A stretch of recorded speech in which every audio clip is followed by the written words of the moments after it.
when it comes to smacking yourself in the head and not smacking yourself in the head, then I would cast off shoulder.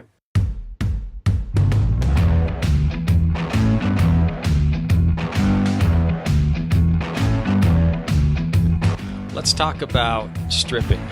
And I'm not talking about your Magic Mike routine for your wife at night. Yeah, it can be both. Really subtle and just awesome, like going to a Megadeth concert and just hits hard, you know? I mean, those big fish, like you said, they got big for a reason, and more often than not, you walk away with your tail tucked between your legs. Oh, yeah. And you just got to salute him.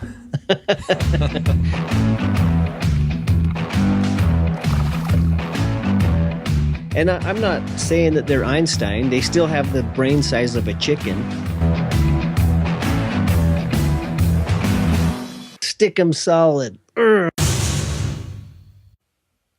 Welcome to the Drop Jaw Flies podcast. On this episode, we talk streamer fishing. There's a lot we wanted to get into in more detail, but we don't have the time. Stay tuned next week for another streamer fishing discussion. For those watching this podcast who wanted to see all of Jason's face, my apologies. He gets really excited when we talk streamers and couldn't sit still, but he delivers on great info. If you like this podcast, please take a moment to leave us a review on our YouTube channel. I am Chad Nelson, along with my co-host, Jason Arvey. Here is today's podcast. All right, man. Well, should we get into it? Let's do it. Let's do it. Streamer time. Streamer time, brother. We've had a lot of people come in and email us questions, send us questions on social media, asking about our streamers and streamer fishing and so forth. So let's talk about that a bit today. Why should guys fish streamers, and what are the advantages of fishing streamers, Jason?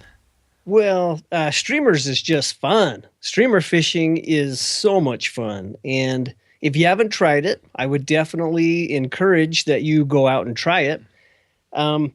It can be as basic as you tie on a woolly bugger, you take it to the stream and you cast it out and just see what happens when you're starting. It's fun to do that, to go experiment. And as you get better and better, you start to read the water better. There's things that you learn along the way that will make you better, or there's so much information on the internet, books, videos, CDs, whatever. And there's, of course, the people that do it, a lot of it, that you can go fish with, and they can show you the ropes. Or you can just dive in. You can go buy some streamers, go to the river, and do the hard knocks and learn it yourself. So if I'm a dry fly guy or a nymph guy, why would I switch over to streamers, or sometimes fish streamers opposed to dry flies or nymphs? Yeah, good question. Well, I am no golfer at all. Everybody around me is. I don't have enough time for it because I fish. But, you know, and the guys that golf will tell you, you've got to have your putting game, you got your driver, you got your clubs, you know, and to put a solid golf game together to be successful, to win, you got to know all those things. And there's certain times where streamers are the most effective, and then there's other times when they're not, but they're still fun to fish, to see if what you can catch with them. Which is typically, or sometimes, a monster. Yeah. You know, when fish get big, like that one hanging on the wall behind you, they're not going to fill their belly on little flies, little nymphs. They'd have to be eating constantly all day long. Those big guys like a big meal once in a while. Yeah. And, you know, the big fish, they are so unique in that they've been able to survive so many things, predators, just to grow to that size. It's just, you can't tell from right here, but I don't know, it's about 28.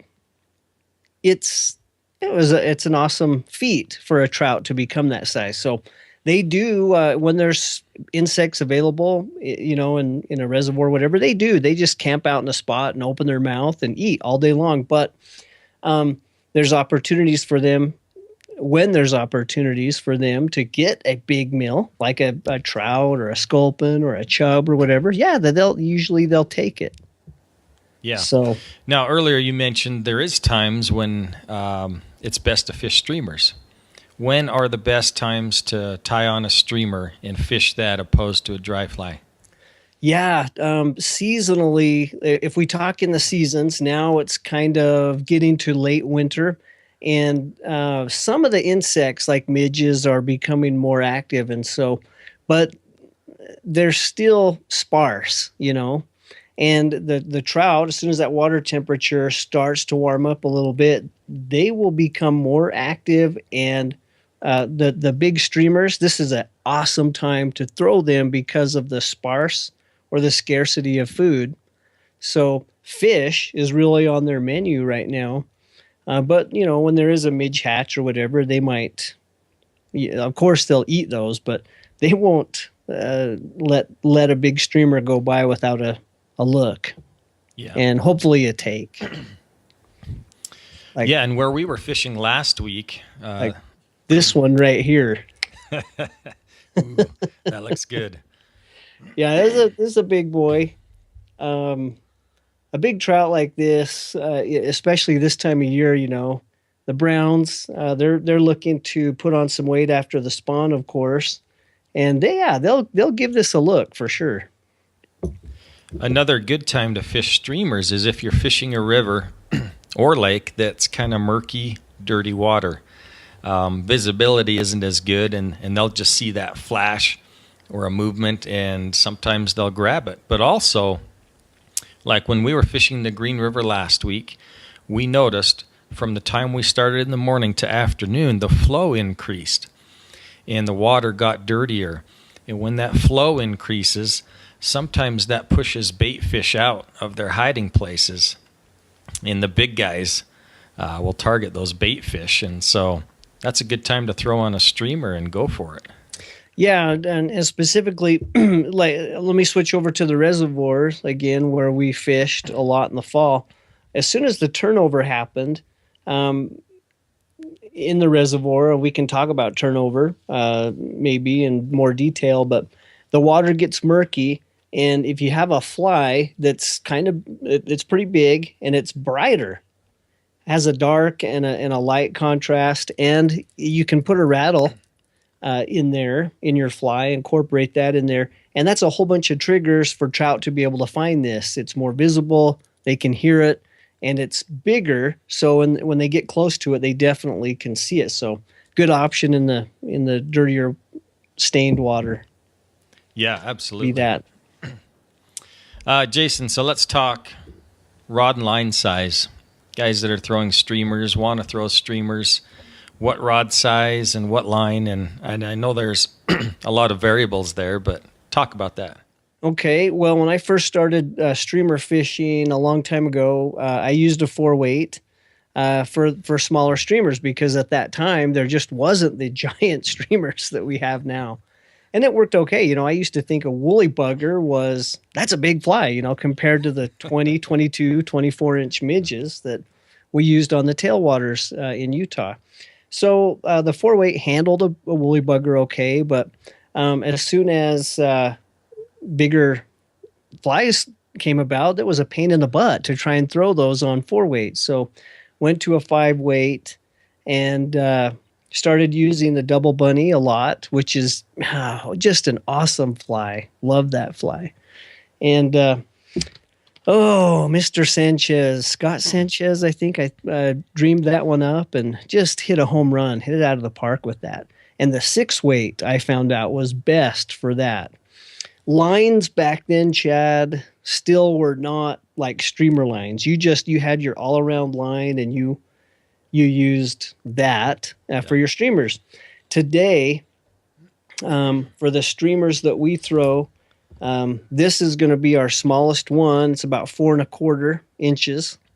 And the 6-weight, I think, does a great job for this. There's some specialty lines that you can, just for streamer fishing, that you can purchase now. Yeah. And I would suggest for somebody getting into streamers now at this date to to get a 6 weight or a fast action 5 weight. And you can use like the Scientific Anglers GPX or the Rio Grande or the Rio Gold for your. You could throw this fly with those lines, but when you start getting up into maybe the 5-inch weighted or 6-inch weighted flies, that's when you'd probably want to jump into a heavy 7 or an 8. And for these big guys, this is 7.5. I know it doesn't look like it on the, That's a big fly. but and it's heavy too, and 8 weight minimum, and lines that you would want to use for that. I know Airflow's got a Streamer Max that we didn't mention last time. The Orvis Bank Shot would be a great one, and of course the Rio Outbound Short series. Those would be the lines that you would want to use. Something with a really heavy head.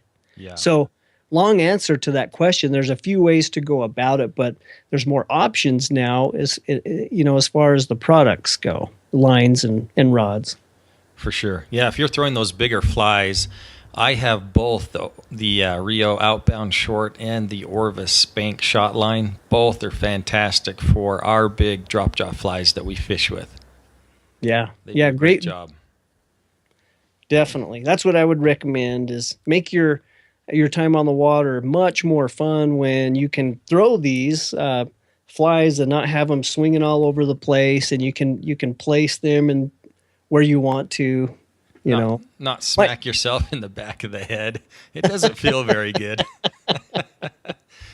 Yeah. I might know that from personal experience. So, yeah, let's talk about that just for a second. Because last Thursday, it was a hurricane. Like, the weather was really good before Thursday, and then it was pretty good after Thursday, but the only day we could go was Thursday. Wind was just coming down the canyon, just like hurricane speeds. And yeah, now this is, for those listening, this is middle of February, so it's cold out, but we had a few nice days that we missed. We got the bad day. So just a little casting tip, if you don't know already. Wind's coming off your right shoulder, like it's blowing this way. You cast off of that shoulder, you'll make your back cast. And what happens is the flying line whips around your head. It gets blown back here, and you pull it forward. And a lot of times the fly won't make it around your head or your body. It'll just kind of come right up by you and smack you in the head. And if you don't know already, what you can do is just take your arm or your elbow or whatever and bring it off this shoulder so that your fly and everything is clearing your head when you make your forward cast. You might not have as much power, obviously, as you do, and you wouldn't throw a football like that or a baseball, but when it comes to smacking yourself in the head and not smacking yourself in the head, then I would cast off shoulder. That's how I do it. And you can double haul using that method too. Works good. Yeah, it's worth sacrificing that extra 5 or 10 feet of getting the fly out there, opposed to smacking yourself in the back of the head with one of these big flies. Yeah, these aren't too fun to have as an earring or. Now, on the topic of lines, let's talk sinking line versus floating line when fishing streamers. When would you use one or the other, Jason? Wow, that's really good question. River velocity is one.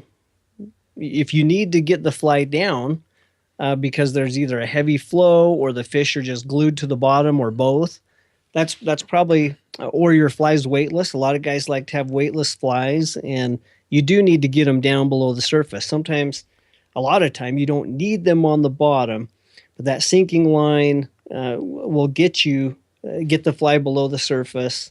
Or if fish are on the bottom, yeah, you got to have a sinking line to kind of get the fly down there to the fish if they aren't going to come up and eat it. So. Yeah. Now, is that affected whether you're casting upstream, across stream, downstream? Is that ever a factor for you? Not really. I don't use the heavy sinking lines that often just because flies have a little bit of weight to them. Ours do. Yeah. I do use intermediate line almost all the time, though. Um, it just is a good combination for me and how I prefer to fish. It does sink about 1 to 1.5 inches per second. And all of your sinking lines have a rating of how fast they sink per second. So your floating line, of course, doesn't sink. Your intermediate lines sink maybe 1 to 2 inches at the most per second. 2 inch would be a super fast intermediate Yeah. sink rate. And then they go down to type 3, type 4, type 6. But the serious guys might have all those lines and they might change them out, as conditions dictate. But I for what I do, the clear intermediate works well on this area of where we fish and with our system. Very good. Hey, let's go to a mailbox question right now, Jason, because it's kind of related to line. A question that's come in asks, when fishing your streamers, what length of leader do you like and what size of line? Now, this, guys that dry fly fish a lot or nymph maybe haven't fished streamers much or maybe not at all, this might be different for them. So talk about that. Yeah. Leader length is something that's much discussed when it comes to streamers and your system. A lot of people like the shorter streamer leaders. Somebody who's just had a huge impact on streamer fishing would be Kelly Gallup, and he has a really effective system where he uses, a pretty short leader. It may be one piece, and I believe it's 2 sections of just really short sections. That connection to his fly line, to his fly, is really short. I'm a little bit longer than that. We have a lot of clear water here, super clear water, and my leaders are about 6 feet long, and they're about 3 sections.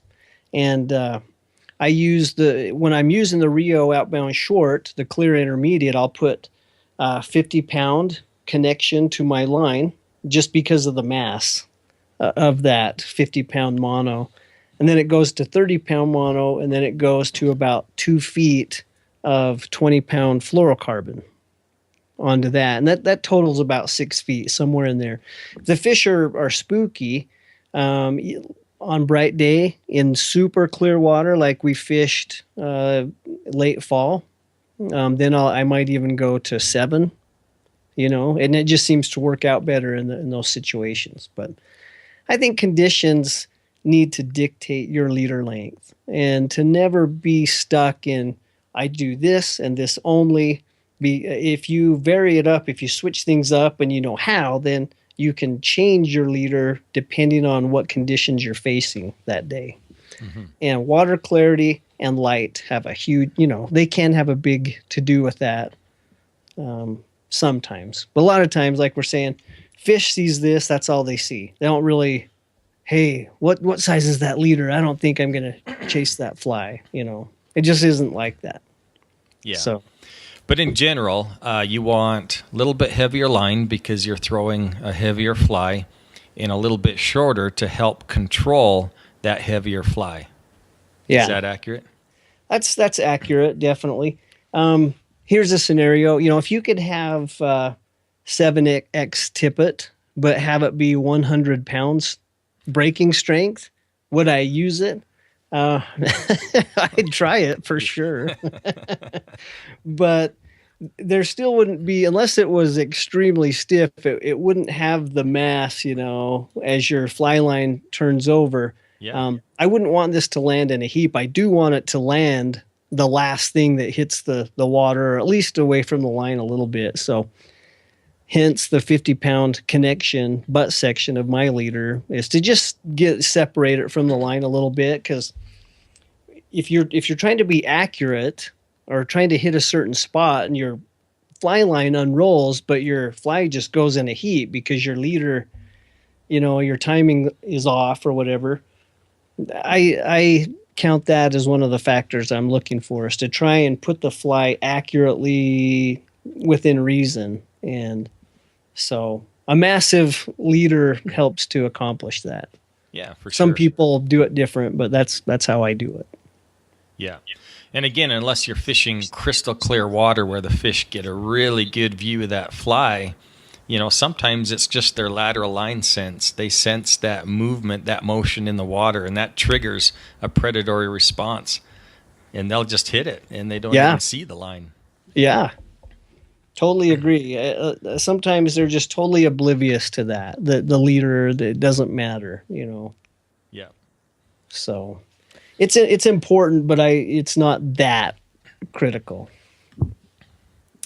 Okay, for guys that maybe haven't fished streamers before, let's talk method, technique, casting streamers, bringing them in versus dry fly and nymphing. What's different about streamer fishing? Well, totally different than dry fly fishing, where you're trying to present the fly without drag most of the time on top of the water, where the dry fly leaves a little bit of wake. You cast a big streamer, and you don't have to really worry about that. This one of these hits the water, and it's like the light switches on. The fish can see it usually, and you're either going to get bit or chased or not. And so, and sometimes you only have maybe 2 shots with most trout. If they see it once and they don't respond to it, it might be good for you maybe one more cast, and maybe not right away unless you're in a boat and you don't have enough time. Then I'd put a fly, bam, if I see a fish and he doesn't take it once, I'll definitely throw it again. But wade fishing, if you see a fish and he sees your fly and he doesn't eat it, what I would do in that situation, Chad, is pull the fly back, wait a minute, or just tie on another fly and give that a shot. It's worth it. If you come up on a big fish, you might not see one the rest of the day, and so do what it takes to try and get that fish to strike. But if they see your fly and they don't do anything, chances are your second cast is just going to be wasted, or it's going to put him down, or he's going to move. Yeah. So that's a tactic that I bring up that's important in my fishing, because when these hit the water, they see it. Yeah, I agree. I mean, I can look back this past year. There's been a few big fish that, man, I really wanted, and I worked them. I can only count maybe 1 or 2 times where I got them on the 3rd or 4th cast. They either took it that first or second, or not at all. Yeah. So let's talk about stripping. And I'm not talking about your magic mic routine for your wife at night. Oh, dang. What? Hey, I was good. I've been perfecting. I'm talking the retrieve. So you get the fly out there. What type of retrieve do you do? And again, there's different scenarios here, obviously. There is, and let me say this before we get in, because we're talking about streamers, and it really is a huge category, just like fly fishing has all these sets of topics. Well, streamers is a really huge subject that we couldn't even scratch the surface in our podcast. We will not have enough time. I mean, this is not some authoritative type of a discussion. This is just, some observations that we've made, and we just don't have the time. So, but varying your strip and your retrieve can make the difference in whether you get a strike or not from a fish. And one of the key things that you pick up on through the years is fish behavior, by how they react to a fly. And on the Green River in Utah, where we are, the river is just gin clear most of the time. And you can look down into the water and see how the fish is reacting to your fly, and that's a lot different than other places in the country. So I've learned a little bit, and that fish have their own behaviors in the river system they're in. So you say, hey, the browns react this way to this particular strip on that day. It's totally different than the browns in Montana in a certain river. And so what you have to do is experiment. Mm-hmm. The key word is experiment with your strip retrieve, how far you strip, how you pause. If you just barely strip or you fast strip or whatever, you have to kind of discover how things are going at that moment in the river as fast as you can to try and accommodate the fish and what they want. Yeah, you got to mix it up. I mean, streamers, big flies, are their intent is to mimic a bait fish, right? A small fish.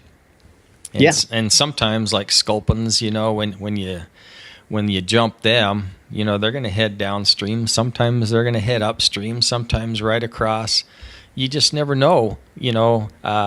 Crawdads, little shrimp, whatever the fish are eating, they all have different responses. So in general, you got to mix it up and just see what fish are going to take.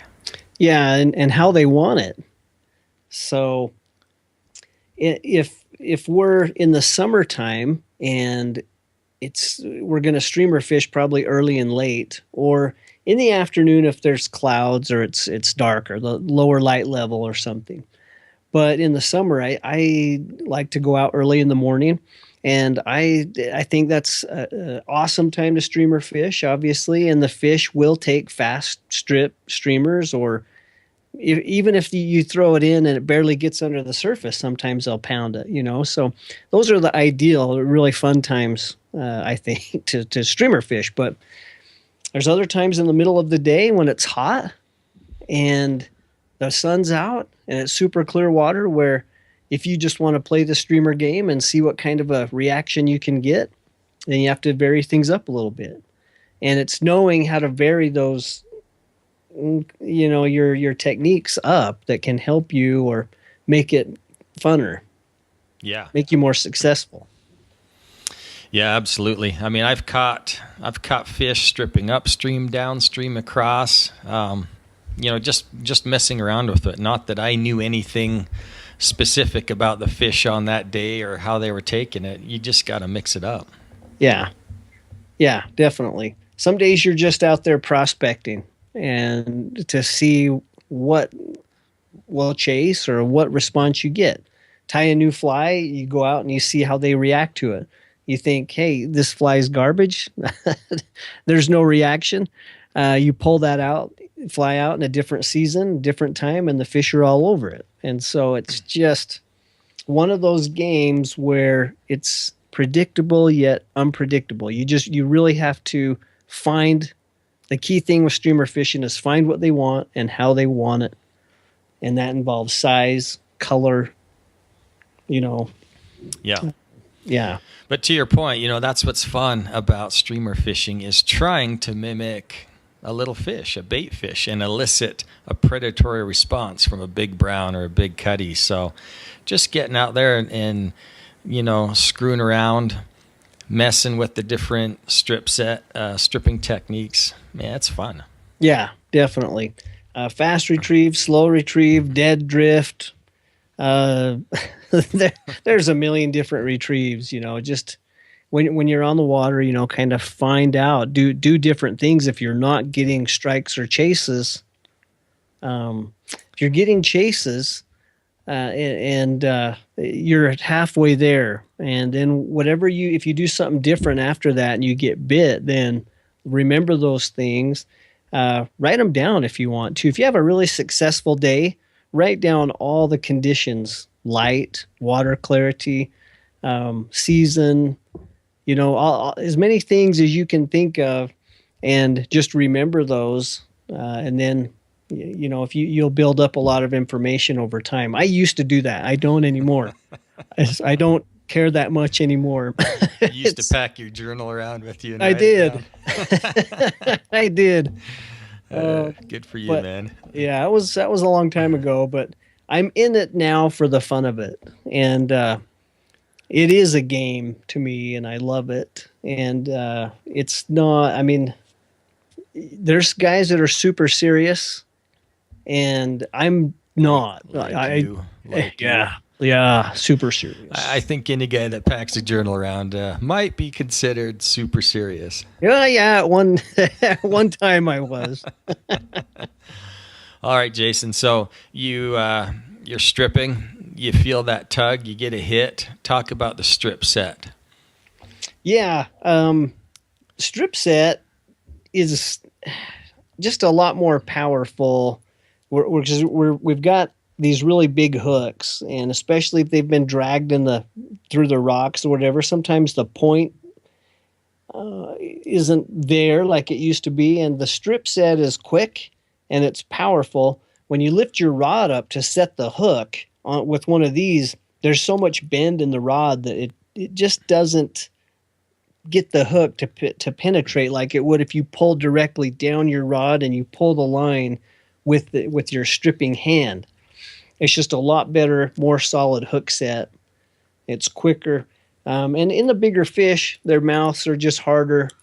You've got to put this bigger diameter hook, into their jaw, and it's just better to stick them solid with that stripping hand and not do not. I wouldn't say don't use your rod, obviously, but you can use a combination. But a 1/4 inch pull should drive that 1/4 of an inch in theory. Doesn't work like that, because obviously the bone you have to get through and that kind of thing. But So with our big streamers, we've had better success stripping with the rod tip down in the water, and you want your rod tip to follow your line, so you're in direct line with that fish when you feel the tug, correct? yeah, definitely. Yeah, I think getting all the slack out of your system when you're stripping, not having your rod up here when you're stripping, but pointing right down, or even your tip in the water.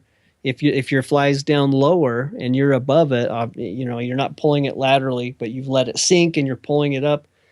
Get your rod tip down in the water, rod pointed straight down so there's no slack. Yep. A lot of times the strikes will be so light, even the big fish sometimes won't just pound it. You'll feel it, and then instantly just you've got to set that hook to try and to get them hooked up. Yeah. So now, a minute ago, you mentioned colors. Let's talk fly patterns, colors, and how that is fun with streamer fishing. yeah. Oh boy. So I don't know, man. Colors do play into it for sure. I mean, we have fun with our drop jaw fly patterns. Yeah. Coming up with different colors yeah, and patterns. There's something to be said for just the art of fly tying, for just being creative, making something look all crazy like, 70s disco party and looking like an 1800s plain Jane couple it would look like, in just drab suit, drab attire, flies run the gamut that way. I like the baby whitey. I can fish that in bright light. It's just not a disco player. It's more of a food item. And in the bright light and in the sun, the afternoon or whatever, this still is small enough that it doesn't really put the fish off. So, you can use this fly round the clock, really. Yeah. And for those listening, if you go to the video version of this podcast on our YouTube channel, you can see the samples, the examples that Jason's holding up. The time when I might throw a little color in too, obviously, would be in the daytime, because bait fish don't look all black. And when there's sun out, even the sculpins will have some, obviously, color to them in the light. When color might not matter that much is when there's at low light periods. You just don't see much color. And so if you were following it on that basis, then you could choose your flies for the old adage, dark day, dark fly, bright day, bright fly. You can try that.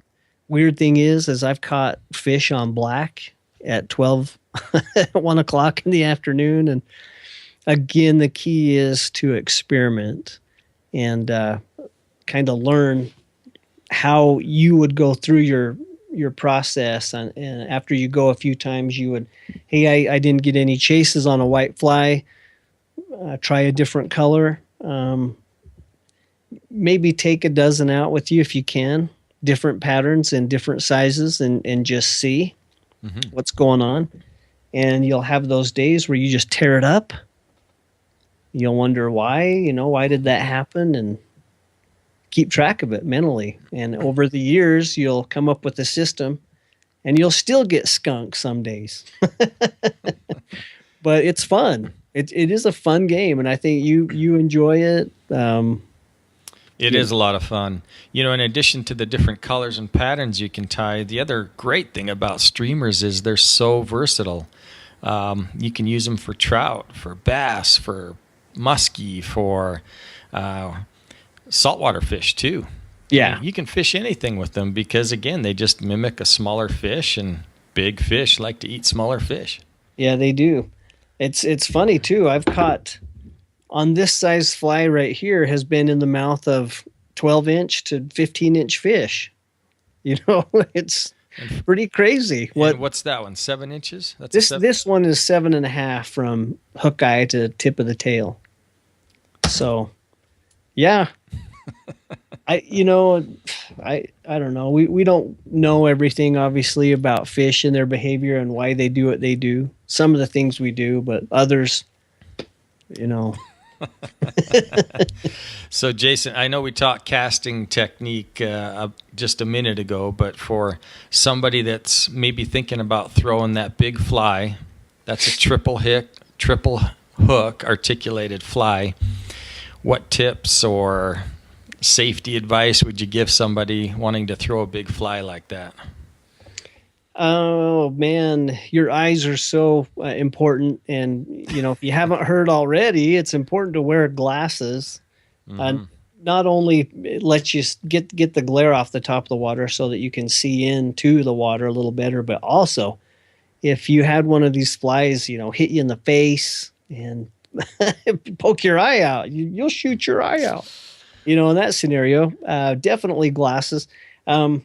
We usually have some type of a backpack on, and I've stuck flies into that backpack and not my back. Yes. But I have stuck them into my back too, Yeah, I may have pulled one out of your back. Yeah, getting crazy. Learning to cast off shoulder, because the wind really can dictate how you're going to cast. You want to just keep these flies as clear of your body as much as possible. And so casting off shoulder, practice, that's a good one to go practice. Yeah. And that'll help you be more safe too.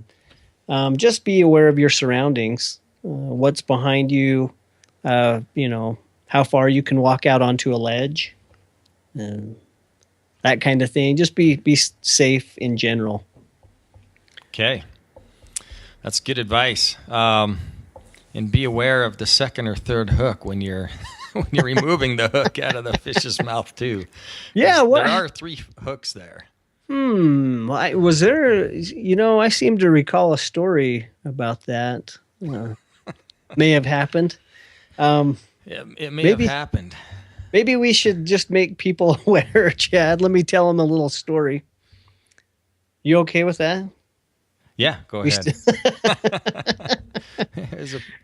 So, all of our streamers are going to be double hooked, of course. But anyway, Chad had caught this really big cutthroat. It was a fast fish. And I'll hit this note, too, that we do use 20-pound tippet. And one of the reasons why is because we can play these fish really quickly. It's not like you want to have them on your line and get all stressed out in the heat or the cold or whatever.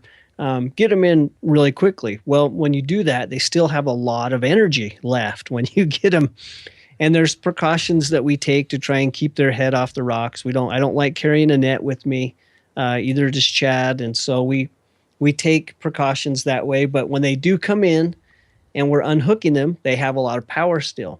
So Chad has this big cutthroat in his hands, and he's trying to unhook it in the water. And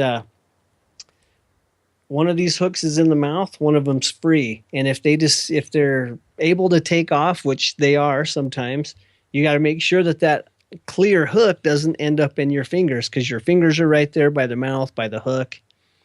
Well, anyway, this fish took off. Was still attached to the fly, and this clear hook got stuck in Chad's finger. I'll probably put that in. Barb went in, and it was a ouch. Yeah. Yeah, it It was wasn't. Unfortunately, it was the finger because that hook went all the way into the bone, and I couldn't just push the hook up through. So the only way to get that one out was to back it out. So not fun. Ouch. Those listening, I might cut the picture in if you want to see that. Posted it on Instagram a little while back, but Yeah, it'd be good to see that. Anyhow, yeah, good advice. All right, Jason. Any parting tips, words of wisdom for guys that want to get into streamer fishing? So, if the breadth and depth of streamer fishing is 100%, obviously, of the available knowledge, we didn't even get to 100th of a tenth of a percent. That's the fun thing about this. There's so much knowledge available, and yet if you wanted to go try this out, go buy yourself a woolly bugger, a zonker, Sculpzilla, something, and go to a river and cast it and learn where to cast it eventually. Learn different retrieves, learn different things as you go, but it's just learning. It's constant learning, and I'd be excited because when that fly hits the water, mayhem could erupt at any second. And that's the heart-pounding fun that streamer fishing is and can be. Yes, amen, brother. And you're going to catch some nice ones. We hooked up some really nice fish this year on the streamers. I mean, but to your point, you can catch 15, 18-inch fish on these big streamers too, but sometimes it's that 28-inch whopper hanging on the wall behind you. Yeah, we're going to get to 30. I had some 30-inchers, and you were with me when one of them hit, and it just didn't set up. But we're going to do it this year. We're gonna get a few. Yes, absolutely. All right, guys. Well, that's a wrap for this podcast. We thank you for listening. We invite you to be safe on all of your fishing adventures and stick 'em solid. All right, friends. Thanks again for listening to the Drop Jaw Flies podcast. We'd love to hear your feedback. If you have an idea or topic that you'd like us to discuss on a future podcast, let us know. You can find us on Instagram and Facebook under Drop Jaw Flies and on our website at www.dropjawflies.com. Now get out there and hook a big one and stick 'em solid.